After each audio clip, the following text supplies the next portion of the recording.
Ação e oração.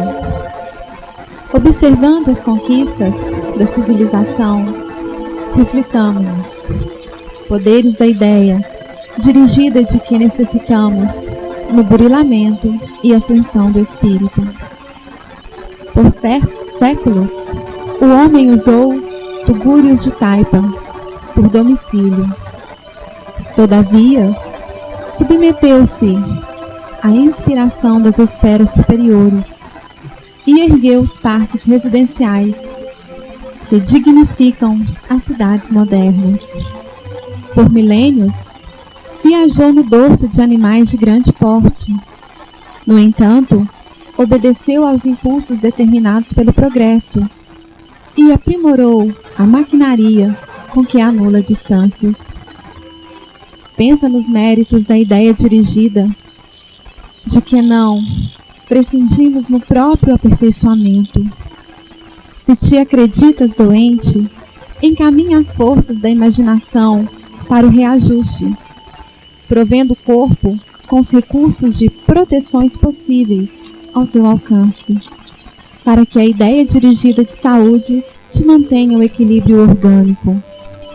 Se julgas reter o germe das moléstias que te marcaram os ascendentes, guia os desejos de renovação para nível mais alto, abraçando hábitos e ideais superiores às convicções e aos costumes em que se te acomodavam os afoengos, para que a ideia dirigida te garanta a libertação. Se te admites carregando incapacidade intelectual, conduze os anseios de conhecimento para a cultura, utilizando atenção e tempo disponíveis no estudo nobre, para que a ideia dirigida te assegure os investimentos da educação. Se te aceitas por vítima de infortúnio e abandono, orienta aspirações de felicidade para o trabalho e para a cooperação fraternal, esboçando serviço e humildade por recomeço de aprendizado, para que a ideia dirigida te granjeie simpatia e reconforto. Emmanuel.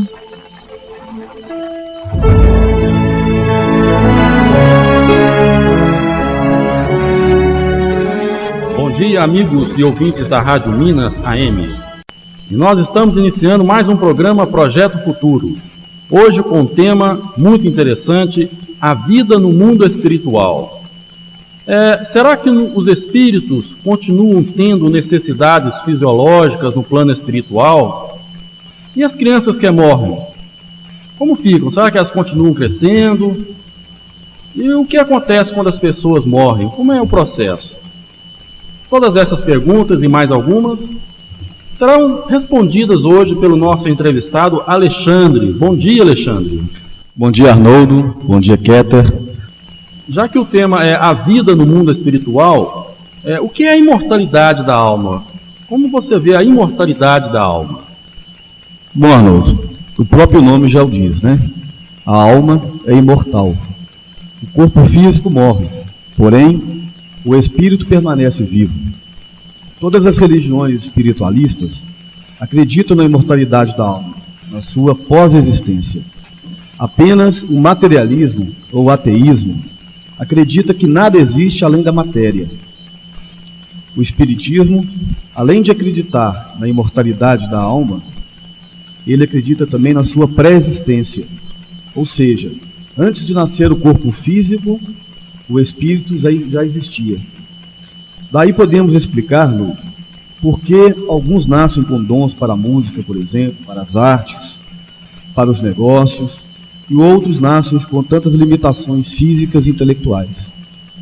É interessante isso que você colocou aí, porque a gente vê crianças já em tenra idade com aptidões para a música, para a matemática, e parece que elas captaram isso de algum lugar, e a única explicação realmente ela traz esse conhecimento já do plano espiritual. Exatamente, daí é chamada pré-existência da alma, quer dizer, todos esses dons, na verdade, não são dons, são conquistas do espírito ao longo da sua trajetória encarnatória.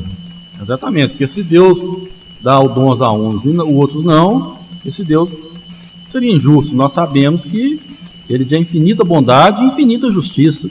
Exatamente. Sim. Há tantos questionamentos sobre a morte, e você poderia colocar para nós, a morte é o fim de tudo? Absolutamente, né, Kézia? É apenas uma transformação. É um processo do princípio material, né? O corpo físico é um composto organizado de células. E quando cessa o princípio vital que nele o anima, ele morre. E seus elementos voltam à natureza. O espírito, porém, permanece vivo, pois, como já disse anteriormente, ele é imortal. O que acontece quando as pessoas morrem? Como é esse processo? Vejamos, Arnoldo, a morte, como eu disse, é um processo natural, por mais que nós temos dificuldade de entender isso, né? Dado o nosso materialismo ainda, as nossas limitações intelectuais, né? E materiais. Entre o corpo físico e o espírito, existe o que chamamos de perispírito, que quer dizer, em grego, periferia do espírito, é algo que está em volta do espírito. Ele é a veste do espírito, podemos dizer assim, e o acompanha após a morte. O perispírito acompanha o espírito após o processo da morte. Sua essência, Arnoldo, é composta de uma matéria sutilizada, quintessenciada. Nós não podemos ver nem tocar. O que é uma matéria quintessenciada? Eu vou dar um exemplo para vocês bem ilustrativo, que é da água. A água, por exemplo, ela tem 3 estágios, né? Nós sabemos que ela tem um estágio sólido, líquido e gasoso, vaporoso. Depende da temperatura ambiente, né? Quanto mais frio, mais ela se agrupa. As moléculas se agrupam, ela se solidifica. Em temperatura normal, ela é líquida. Na temperatura alta, ela se evapora. Então, nesse processo de vaporização da água, nós não conseguimos enxergá-la e nem tocá-la, ela não é tangível. Porém, ela existe, ali existe a água, H2O, não é verdade? Então, isso é que é matéria sutil, matéria quintessenciada. Nós vamos falar ao longo do programa sobre isso. Eu vou citar sempre essa questão matéria sutilizada, então a gente já tem uma ideia do que é matéria sutilizada, ok? Portanto, Arnoldo, quando o corpo morre, os liames que prendem o perispírito ao corpo físico se rompem de forma mais lenta ou mais rápida, de acordo com a concepção mental de cada um. Aqueles que estão muito materializados ainda, sabe, Kézia? A tendência é que demore um pouco mais ter esse rompimento desses liames. Outros, ao contrário, menos materializados, esse rompimento é muito rápido. É verdade? Assim, Arnoldo, o corpo físico se decompõe, os seus elementos voltam à natureza. E o espírito segue a sua vida espiritual. E a desencarnação e a morte é a mesma coisa? Aqui até podemos dizer que sim. É uma terminologia, essa desencarnação, muito usada por nós espíritas. Definimos o processo da morte quando o espírito deixa a carne. É quando então cessa o princípio vital e morre o corpo físico. A desencarnação, que é na realidade o retorno do espírito à sua verdadeira vida, a vida no plano espiritual. Após a morte, a alma vai para algum lugar? Certamente, Arnoldo. Como já disse, o plano espiritual é a nossa verdadeira casa. Ao contrário do que nós pensamos, sabe, Arnoldo? Nossa casa não é na terra, não. Nós não saímos daqui para ir para lá, não. É o contrário. Nós saímos de lá para vir para cá, estudar, trabalhar, evoluir. Não é verdade? Então, mas existe o seguinte, alguns espíritos muito materializados podem ficar algum tempo entre nós, presos às sensações terrenas, em processo de vingança, de ódio ou de apegos aos bens materiais, nas chamadas regiões purgativas ou umbral. Outros, porém, jamais equilibrados, numa faixa mental mais elevada, com a consciência tranquila, são encaminhados por espíritos socorristas e familiares desencarnados a estações de repouso e descanso, o chamado mundo espiritual. Os espíritos, Keter, se colocam no mundo espiritual através da sua faixa mental. Aqueles que estão vibrando numa faixa boa, estão vibrando numa faixa mais elevada. E aqueles, ao contrário, que estão com a consciência muito pesada, estão numa faixa mental baixa. Isso quer dizer o quê? Que essa faixa mental, esses espíritos estão vibrando nessa faixa mental, eles estão, consequentemente, o seu perispírito, ele estará mais denso ou mais leve. Ok? Quer dizer, os mais evoluídos, os perispíritos está mais leve, mais sutil. E ele, evidentemente, que se colocará numa região acima. E aqueles, ao contrário, que o perispírito está denso, pesado, pela lei da gravidade, que é uma lei natural, ele estará numa região bem mais próxima à Terra. Como é a vida espiritual? Lá no Livro dos Espíritos, na pergunta 540, temos a seguinte colocação. No universo tudo se encadeia, do átomo ao arcanjo. Portanto, na natureza não há sobressaltos, não é verdade? É como uma escada, que sobe de degrau em degrau. Nos reinos inferiores da criação, por exemplo, entre o reino mineral e o vegetal, temos os chamados cristais clorofilados. E entre os reinos vegetal e o animal, tem os chamados zoófitos, que são ao mesmo tempo vegetal e animal, como os fungos, cogumelos, plantas carnívoras. Enfim, o mundo espiritual não é muito diferente do nosso mundo, não. Não há sobressaltos na natureza, não é verdade? Quer dizer, seria muito difícil para o espírito, para nós sairmos daqui da Terra e chegarmos num outro plano totalmente diferente, totalmente abstrato, né? Então as coisas se assemelham em várias questões. Lá, por exemplo, em algumas colônias, temos escolas, temos hospitais, casas, prédios da administração e por aí vai. Para falarmos com isso com mais clareza, Cleto, nós vamos recorrer aqui ao livro Evolução em Dois Mundos, de André Luiz, que foi psicografado pelos médiuns Chico Xavier e Valdo Vieira. É um livro que tem uma característica muito interessante, ele foi psicografado por dois médiuns diferentes, né? É o que é interessante isso, Arnoldo. André Luiz usava Chico Xavier quando morava em Pedro Leopoldo e Valdo Vieira quando morava em Uberaba. Ele alternava as comunicações, um capítulo com um e um capítulo com outro. Então é um livro extremamente científico, eu gosto muito desse livro, sabe? E aqui, lá na página 228, quem quiser depois recorrer, André Luiz nos fala da seguinte maneira, abre aspas, os espíritos, vamos prestar atenção, os ouvintes, para a gente entender isso aqui, que aqui está o X da questão. Os espíritos aglutinam-se em verdadeiras cidades e vilarejos, com estilos variados, como acontece aqui na Terra, características de metrópole ou de campo, edificando largos empreendimentos de educação e progresso, em favor de si mesmo e a benefício de outros.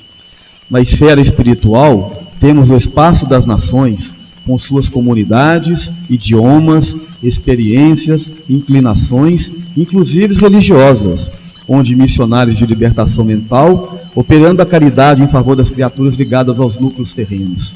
Fecha aspas. Então aqui nós temos de forma bem clara que André Luiz nos traz sobre o que é uma colônia espiritual, né?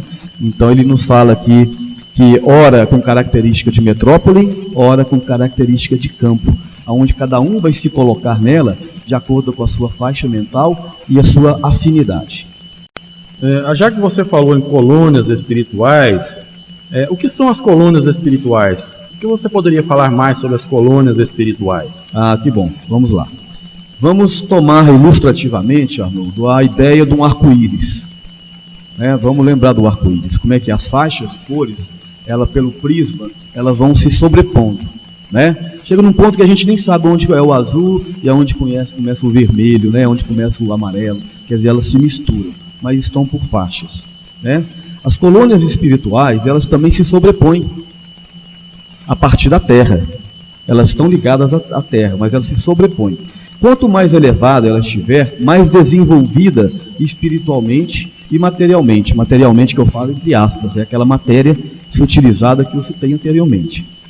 Então, e ao contrário, quanto mais próximas da Terra, mais baixas, elas são mais inferiores do ponto de vista espiritual e material. Algumas chegam a estar no mesmo nível da Terra, ou quase no mesmo nível, que é o chamado umbral, ou até na região subcrostal. Interessante, sabe que existem colônias que estão inferiores, na região subcrostal, dentro da Terra. As colônias sofrem as mesmas influências geofísicas do planeta. A maioria delas, a influência geofísica é ter dia, ter noite. Essas cidades espirituais são constituídas de matéria sutilizada, como eu disse anteriormente. E a sua origem, Arnoldo, é a mesma da Terra, o fluido cósmico universal. Então, olha que bonito, as colônias, que dá origem às colônias, a matéria-prima das colônias, é o fluido cósmico universal, ou também chamado por André Luiz de plasma divino. Quer dizer, elas são constituídas por espíritos abnegados, que chamamos por um processo que chamamos de ideoplastia, ou ideia-pensamento. Ideia, plastia, plástico, plasma, E vamos tentar entender agora rapidinho, Arnoldo, o que é ideoplastia, Vamos fechar os olhos um minutinho, vamos imaginar, por exemplo, que nós estamos numa praia no Nordeste brasileiro, uma praia bem bonita, com areia branca, com céu azul, com mar azul. Vamos sentir até a brisa do mar batendo no nosso rosto, nós andando na praia, a água molhando os nossos pés. Podemos abrir os olhos, perceberam? Como é que nós, ainda dentro da nossa limitação, conseguimos ter uma ideoplastia? Agora imagina que não conseguiriam espíritos superiores. Então, esses espíritos superiores, chamados de arquitetos espirituais, através desse processo de ideoplastia, eles plasmam o fluido cósmico universal e constroem essas colônias. Está entendido? Então, essas colônias têm características de acordo com sua localização. É outra coisa importante que nós entendemos também. Como eu falei das faixas aonde elas se colocam, elas têm características diferentes. Então, tem colônias que estão muito próximas à Terra ou inferior, que são totalmente complicadas do ponto de vista organizacional, do ponto de vista material e moral. E outras mais elevadas estão num processo de já bem melhor. E isso não é difícil de nós entendermos, não, porque se você for aqui, por exemplo, no interior do Brasil, no Nordeste ou na África, nós vamos pegar aldeias lá que estão, num ponto de vista material, bem primitivas.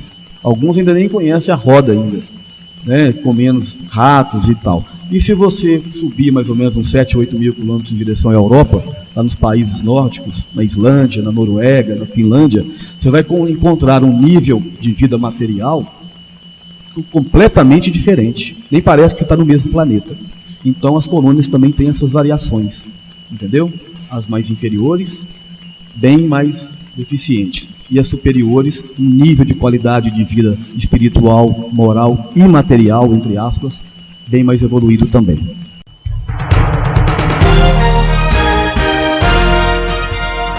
Projeto Futuro traz curiosidades.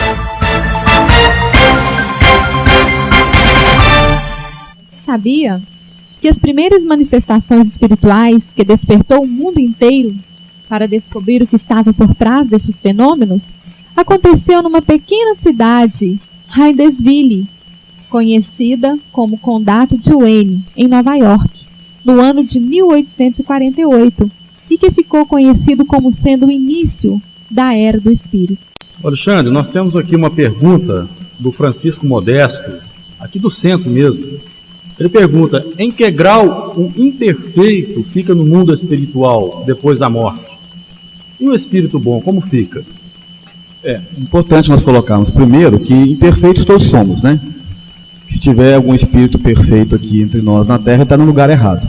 Ele tem que ir para um mundo ditoso, um mundo feliz. Então, imperfeições todos temos, uns mais, uns menos. Na verdade, de acordo com a nossa consciência, com as obras que nós plantamos durante a nossa vida na Terra. Aqueles que têm a consciência pesada, obviamente, o seu perispírito estará denso, como eu disse anteriormente.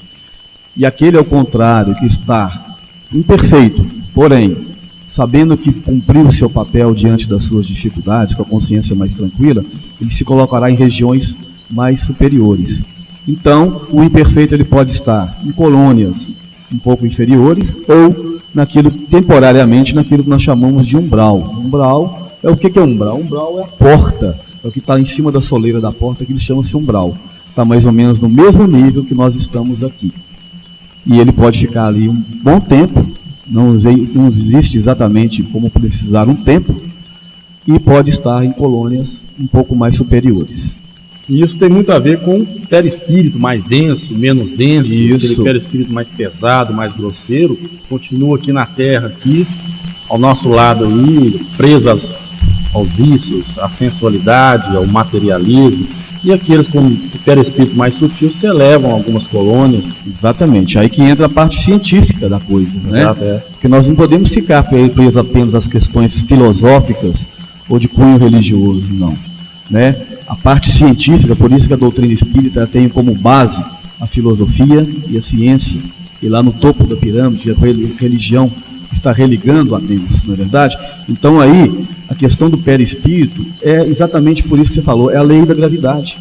Nós estamos num planeta onde a lei da gravidade ainda reza essas questões. Então aquele que está com o perispírito mais sutil estará em regiões mais altas, porque o perispírito sutil ele sobe. E aqueles, ao contrário, com o perispírito muito denso, em regiões inferiores. Alexandre, uma pergunta aqui bastante interessante. As crianças que morrem continuam crescendo no mundo espiritual? Essa pergunta, de fato, é muito interessante mesmo, né? E suscita muita dúvida. Mas lá no Livro dos Espíritos, nós temos essa colocação de forma bem tranquila. Essa depende, sabe, Arnoldo, da situação evolutiva delas. Na verdade, não nos esqueçamos que num corpo de criança tem um espírito, muitas das vezes, bastante evoluído. Dependendo da sua condição e do seu merecimento, ao chegar no plano espiritual, ele retornará imediatamente à condição da sua última reencarnação. Ou pode, ao contrário, chegar como criança mesmo, e ser amparada por espíritos maternos que hão de lhe dar carinho e atenção, até readquirirem a plena consciência do espírito. Se no mundo espiritual, os espíritos continuam tendo necessidades fisiológicas. Ok. Boa parte dos espíritos encarnados, Kéter, como é que chama o nosso ouvinte? Cristiana. Ainda estão condicionados a sensações terrenas, né, o que é muito natural, porque se nós estamos aqui encarnados, nós estamos muito condicionados ainda. Então, quando nós chegamos ao plano espiritual, né, dependendo da nossa condição, ainda sentiremos as necessidades fisiológicas. Em Evolução em Dois Mundos, André Luiz nos faz essa colocação. Na maioria das vezes, esses desencarnados, em crise desta ordem, são conduzidos pela bondade divina a centros de reeducação no plano espiritual, aonde encontram alimentação semelhantes à da terra, porém fluídica, recebendo-as em porções adequadas até que se adaptem ao sistema de autossustentação. Outros, porém, em situação melhor, já não têm essas necessidades, esses condicionamentos, né? Então aqueles, eu acredito, sabe, que aqueles que ainda são muito gulosos, por exemplo, né? Eles chegam no plano espiritual ainda sentindo bastante fome, né? Então eles são amparados, dessa maneira que eu disse aqui. E reeducados. Principalmente, também, né? Principalmente. Por quanto tempo os espíritos permanecem no mundo espiritual? Bom, Arnoldo, não existe um tempo pré-determinado. Depende da condição e da necessidade de cada um. Até porque nós sabemos que no plano espiritual nós não temos o padrão de tempo daqui da Terra, não. O que importa é que o espírito passará por um processo de reeducação e de trabalho, como você disse há pouco, né, Kéter? Isso que é importante. O tempo no plano espiritual, ele não tem a padronização que nós temos aqui na Terra, não. O espírito, ele continua evoluindo no mundo espiritual? Inclusive no outro programa que eu estive aqui, o ouvinte fez exatamente essa pergunta, né? Então, sim, lá no Livro dos Espíritos, Kéter, na pergunta 235, Allan Kardec pergunta aos espíritos superiores: os espíritos progridem durante sua estada no mundo transitório? E eles respondem: certamente, pois aqueles que lá se reúnem têm como objetivos de se instruírem, obter condição de alcançarem lugares melhores. Porém, é na Terra, né? Nós sabemos que é na Terra, na experiência carnal, que ele há de conhecer as leis da matéria e buscar, através delas, o seu autoconhecimento e a sua autotransformação. O que podemos fazer para ajudar esses espíritos imperfeitos que ficam aqui na Terra? Novamente eu vou fazer aquela colocação, né? Espíritos imperfeitos todos somos, né? Vamos colocar de outra maneira então, espíritos sofredores talvez, né, Arnoldo? Como falei, se tiver algum espírito perfeito aqui, está no lugar errado, né? Ora, a melhor maneira, evidentemente, é a oração. Mas é orar mesmo, não é reza, não. Existe uma diferença. A oração é ação, né? Reza, muitas das vezes, é aquelas coisas mecanizadas, que a gente fala nem sabe o que está falando. A oração é um bálsamo que vai chegar a essas criaturas, né, como forma de energia fluídica. A oração, ela é uma energia emanada por nós em favor das criaturas menos favorecidas no momento de sofrimento e de dor. E principalmente o seguinte, sabe, Arnoldo, aquelas pessoas que perderam seus entes queridos, o primeiro momento, o momento de sofrimento, de saudade, de dor, é natural, é muito natural. Mas o que nós temos que ter muito cuidado é o seguinte, à medida que a gente leva esse sofrimento durante muito tempo, né, revolta, mágoa, ressentimento, revolta até contra Deus, isso é muito ruim, tanto para quem está sentindo, quanto para a pessoa que desencarnou.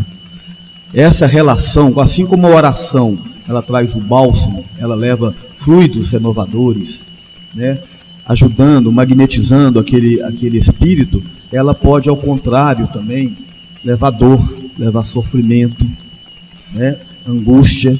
Então, o momento de perda de uma doente querido é natural, um processo de dor, um processo de luto, de sofrimento, mas ele há de durar um período, ele não pode ser estendido, porque muitas das vezes esses espíritos são presos aqui justamente por esses pensamentos de revolta, de dor. Se você perdeu, por exemplo, um filho, o que é muito doloroso, nós sabemos, mas se você chora insistentemente e se revolta contra aquela condição, você está, de certa forma, criando um laço entre você e seu filho aqui, dificultando, né, para que ele se encaminhe a uma colônia de socorro, né? Então, a oração é a melhor maneira de fazermos isso, orar por eles e por nós mesmos, né?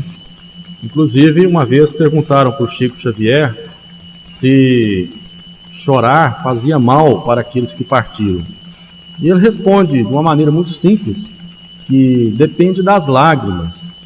Se forem lágrimas de revolta, de não aceitação, de não concordar com o desencarne daquela pessoa, estas lágrimas podem sim prejudicar aqueles que já partiram. Mas se forem lágrimas de saudade, de boas recordações, mas ao mesmo tempo a pessoa aceitando o desencarne, essas lágrimas podem trazer até um certo conforto àqueles que já desencarnaram. Estes mundos espirituais, eles estão circunscritos aos planetas ou estão, por assim dizer, espalhados pelo espaço sideral, pelo infinito? Arnoldo, alguns mundos, né, existe uma diferença entre mundo e planeta. Planeta é matéria, né? Alguns mundos, as colônias, algumas colônias, ainda estão vinculadas à Terra. Essas que nós citamos há pouco, elas estão vinculadas à Terra, tendo inclusive, como eu disse, influências geofísicas do planeta. Outros mundos, porém, mais evoluídos, chamados de mundos felizes ou mundos ditosos, esses é que vão os espíritos perfeitos que eu disse, né? Os imperfeitos continuam por aqui mesmo. Eles não estão circunscritos, sabe, Arnoldo, a um planeta especificamente, não. Eles têm, podemos dizer, trânsito livre por todo o espaço sideral. Dado o seu estado ditoso, o estado evolutivo, a sua pureza e a sua sutileza do seu perispírito, eles têm trânsito livre por todo o espaço sideral.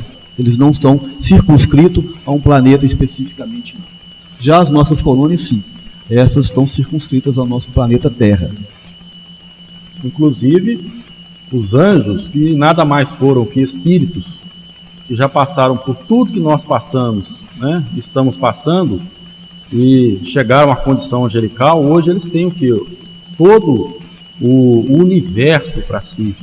Exatamente. Né? Todo o infinito para si. Muito bem colocado. A revisão da vida que acaba de terminar é feita logo após a morte ou leva algum tempo? Kátia, depende da condição mental do espírito. Essas questões são questões muitas das vezes individuais, né, subjetivas, relativas, porque depende de cada um. Eu acredito que um espírito numa faixa mental equilibrada, ele faz uma revisão rápida assim, né? Como se fosse um flashback que passasse rapidamente sobre a nossa mente, através de quê? Da consciência.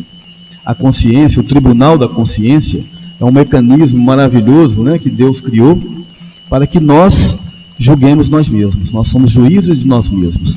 Então, um espírito numa condição normal, digamos assim, essa revisão é feita rápida, sim, porque daí é que ele vai se colocar numa condição, numa colônia, através da sua consciência. Ele faz uma análise, né, e dado a sua vibração mental e a sutileza do seu perispírito, a densidade do seu perispírito, ele vai se colocar em determinada região. Outros, porém, Kátia, que ainda estão muito condicionados, muito materializados, eles ficam presos às sensações terrenas, então eles têm dificuldade de fazer essa autoavaliação. Alguns, inclusive, Kéter, morrem e, no entanto, não sabem que morreu, não. Dado ainda a sua materialização. Demoram para poder chegar a essa consciência. Essa consciência. Então, esses espíritos nessa condição, essa autoavaliação, ela vai demorar, sim. A nossa condição, ela não muda lá no plano espiritual, ela simplesmente continua. Isso, nós estamos com as mesmas ideias terrenas, né? Quando o encarnado diz estar vendo um parente no momento do desencarne, isto indica que ele não irá passar pelo umbral? Não indica nada não, Kátia. Isso aí, como eu te falei, são questões muitas das vezes individuais. E esse encarnado que está vendo esse parente, ele tem, com certeza, uma sensibilidade mediúnica, né? Uma mediunidade ostensiva, mas não quer dizer absolutamente nada não. E o que vai determinar essa questão é a condição moral e espiritual desse espírito que está desencarnando. Só ele, através da sua autoavaliação, da sua consciência, e que vai determinar. É isso aí, o fato de ele estar vendo ou deixou de ver não quer dizer absolutamente nada não. O que é o mundo espiritual, já que o mundo é diferente do planeta? Bom, Arthur, nós viemos falando ao longo de todo o programa, né? Em determinado ponto eu disse o seguinte, que na natureza não há sobressaltos, né? Então, quer dizer, é diferente na questão da matéria, a matéria sutilizada, a matéria quintessenciada, mas existem muitas características semelhantes à da Terra, não é verdade? Justamente por quê? Porque se nós entrarmos num plano espiritual de uma forma completamente diferente e abstrato, tudo nos vai parecer absurdamente difícil. E não é assim, a natureza tudo se encadeia de forma harmoniosa. É diferente sim, evidentemente que é, principalmente na questão da constituição, né, da matéria sutilizada. Lá passamos por um período de reeducação, de reaprendizado, mas tem muita coisa que é muito semelhante aqui na Terra também, porque não poderia ser diferente não, né? No universo tudo se encadeia, do átomo ao arcanjo. Até então, Alexandre, porque lá é o nosso verdadeiro mundo, né? Exatamente. Aqui é a nossa escola. Isso, como eu disse anteriormente, você se lembra, né? Nós não saímos daqui para ir para lá, não, é o contrário. Nós moramos lá, de lá nós viemos aqui nos reeducar. A Terra é uma escola, nós descemos aqui para aprender. Tem alguns que demoram mais, ficam ali 5, 6 anos do primário, tomam bomba, né? e pega recuperação. Outros têm mais facilidade, passam direto em todos. Vão para a faculdade. Faculdade, pós-graduação, mestrado, doutorado, pós-doutorado. E quando chega nessa condição de pós-doutorado, é a hora que ele já está com o espírito, com o perispírito bem sutil, e ele já tem esse trânsito livre que nós falamos anteriormente.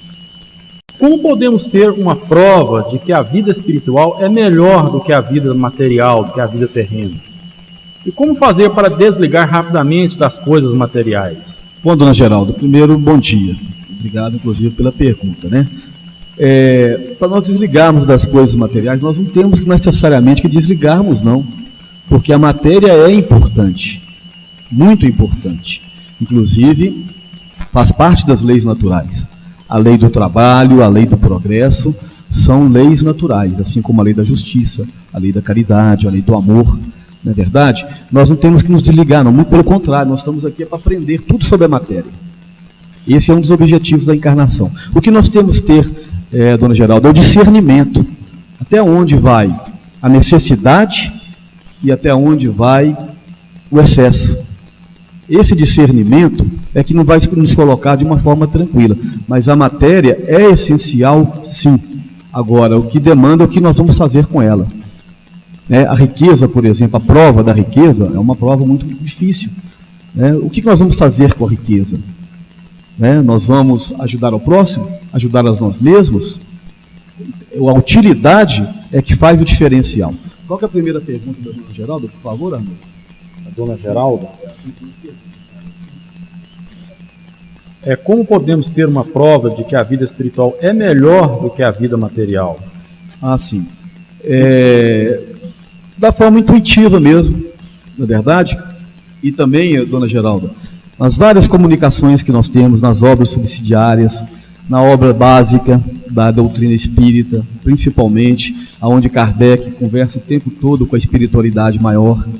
No livro Entre o Céu e o Inferno, é um livro o livro Céu e Inferno, desculpe, é um livro que nos traz relatos de espíritos desencarnados, colocando a situação no plano espiritual. Nem sempre é melhor não, sabe, dona Geralda? Nem sempre é melhor não, depende da condição do espírito. Porque alguns doentes melhoram consideravelmente antes do desencarne. Existe um chamado melhora para a morte, que a gente ouve muito aí. Normalmente, Kátia, eu acredito, eu vou responder aqui de cunho pessoal. Eu acredito que é no momento em que a espiritualidade está trabalhando para o desencarne. Ele está levando ali os seus fluidos, levando ali a sua energia positiva para começar a receber esse espírito. Então ela passa por um momento momentâneo de uma possível melhora, mas eu acredito que já seja um amparo da espiritualidade para poder levá-lo, esse espírito, ao processo de socorro. Muitas vezes, aquele aglomeramento de parentes, de pessoas ao lado do enfermo, dificulta o processo de desencarne, o processo de trabalho da espiritualidade. Então, muitas vezes, a espiritualidade promove uma melhora do paciente, da pessoa. Para quê? Para que os familiares, os amigos se afastem um pouco do enfermo, do doente, facilitando assim o trabalho da espiritualidade para que ela possa promover o desencarne daquele enfermo. Exatamente. Nós temos um exemplo do Chico Xavier, que veio a desencarnar justamente no dia em que o Brasil ganhou uma Copa do Mundo. As pessoas ficavam tão aglomeradas com ele, tão do lado dele, dificultando o processo, de desencarne. Dificultando o processo de desencarne. Quando o Brasil ganhou a Copa do Mundo, foi aquela festa, aquela comemoração, as pessoas se afastaram um pouquinho dele, a espiritualidade chegou e levaram o Chico. Aí ele cascou fora, Cascou fora, vamos dizer assim. O que acontece quando desencarna um ente querido? A gente sente muito. E depois de certo tempo, acaba acostumando, ficando até familiar com a ideia da perda. Ela pergunta, então, por que isso acontece? Isso é uma ideia inata. Como você veio do plano espiritual de lá para aqui para a Terra, você já tinha inato, nós temos inato, essa concepção. Nós vamos morrer, é a coisa mais natural do mundo. E que um dia você há de voltar para o plano espiritual. E durante o nosso período de descanso do corpo físico, de sono, nós vamos exatamente ao plano espiritual muitas das vezes. O perispírito, ele se distancia do corpo físico, fica ligado pelo que nós chamamos de liames fluídicos, e o nosso espírito, ele paira em regiões, nos planos espirituais, onde nós vamos estar com amigos desencarnados, com parentes desencarnados, com pessoas com as quais nós estivemos encarnados em outras vidas, não é verdade? Então, esse acomodamento, isso é muito natural, é do processo natural, que nós já trazemos essas ideias inatas. Além do mais, Kéter, nós sabemos que todos nós temos o amparo da espiritualidade, o chamado anjo da guarda, ou anjos guardiães, nada mais são amigos espirituais, desencarnados, que estão aqui para amparar por nós todos. A todo momento, a todo momento. Estamos amparados. Exatamente, especialmente no momento da perda. Não é verdade? Onde o espírito está muito mais vulnerável, mais sofrido. Então, neste momento, existe todo um amparo de amigos abnegados que estão trabalhando conosco o tempo todo. né, nos influindo, nos intuindo, vibrando conosco. Nós não percebemos, muitas das vezes nós não vemos, nem enxergamos, mas nós sentimos pelo coração.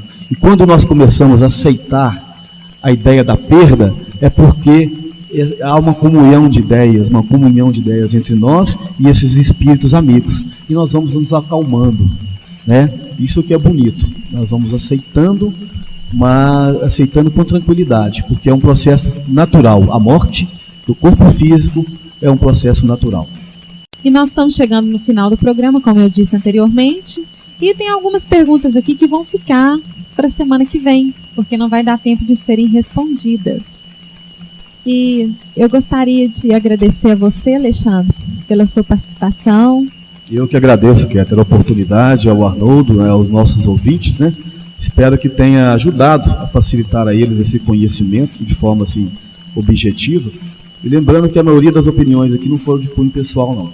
Foram oriundas das obras básicas e das obras subsidiárias da doutrina espírita. Muito obrigado. Volte sempre. Muito obrigado a vocês. Volte sempre. Muito obrigado a vocês. Volte